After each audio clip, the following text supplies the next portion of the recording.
This is Twit. LG's G Flex is all grown up and official now. The curved phone has a 720p 6-inch display, which LG calls IMAX-like, proving once and for all that IMAX is now meaningless. A self-healing coating on the back smooths over scratches, along with the 2.3 gigahertz Snapdragon 800 processor, 2 gigs of RAM, and a 13-megapixel camera. The nicest thing may be the 3,500 milliamp hour battery. G Flex comes to South Korea in November, with other markets to follow. A large structure built on a barge docked in the San Francisco Bay may become a floating Google data center. CNET reports that Google has possibly set up shop on Treasure Island, which is located between San Francisco and Oakland, and has possibly been building a large structure made from shipping or cargo containers on that barge, and it might be a floating data center. Well, Google itself has a patent for such a concept, so it's not necessarily a big stretch. But Google has not responded to multiple requests for comment. Nope, it's data center. To the boat. Apple's good at a lot of things, but apparently it can't wrap its head around daylight saving time. Apple Insider reports that a number of iOS 7 users found their devices are displaying the time incorrectly inside their iOS calendar app.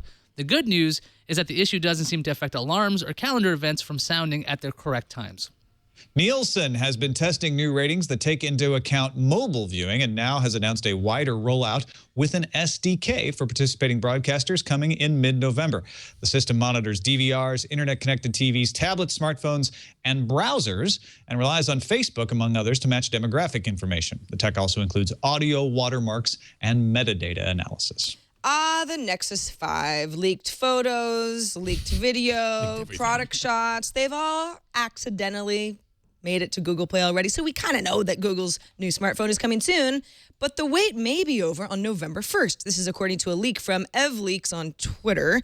Tweeted a photo of a Nexus 5 with a white back panel and a reference to the 1st. So that's unclear. It could be the announcement date or the retail launch of the phone, which has also been rumored for October 31st press conference.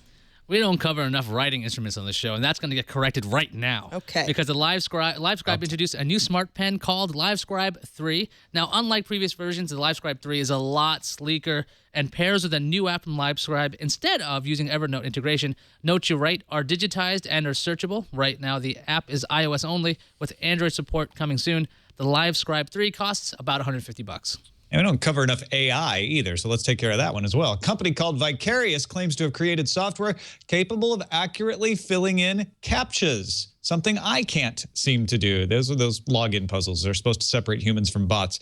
Vicarious claims it has cracked CAPTCHAs at Google, eBay, and PayPal, all in an effort not to become a monster spammer, but to show that Vicarious Recursive Cortical Network, their AI product, is sophisticated enough to hang with other AIs like IBM's Watson. The NVIDIA Shield is getting some big upgrades thanks to an over-the-air update. The Shield gets Android 4.3 and GameStream is now out of beta. The handheld also supports a new console mode where you can attach the Shield to your TV and a wireless controller to play Shield games on your big screen. U.S. Attorney Paul Fishman announced that Lori Love, 28, of Strashall, Suffolk, England, has been charged with 1 count of accessing a U.S. Department or agency computer without permission and 1 count of conspiracy. Love was arrested Friday by UK's National Crime Agency in connection with a separate investigation. Love is accused of accessing networks for the U.S. Department of Defense's Missile Defense Agency, the U.S. Army Corps of Engineers, and NASA, among others. Samsung just signed a deal with the NBA. It's going to be playing center for the Chicago Bulls. That's not right. The terms of the deal weren't disclosed, but the Wall Street Journal says it's a 3-year deal, $100 million. NBA officials will start using Samsung tablets to review plays, and Samsung devices will gain access to recaps and analysis of NBA action.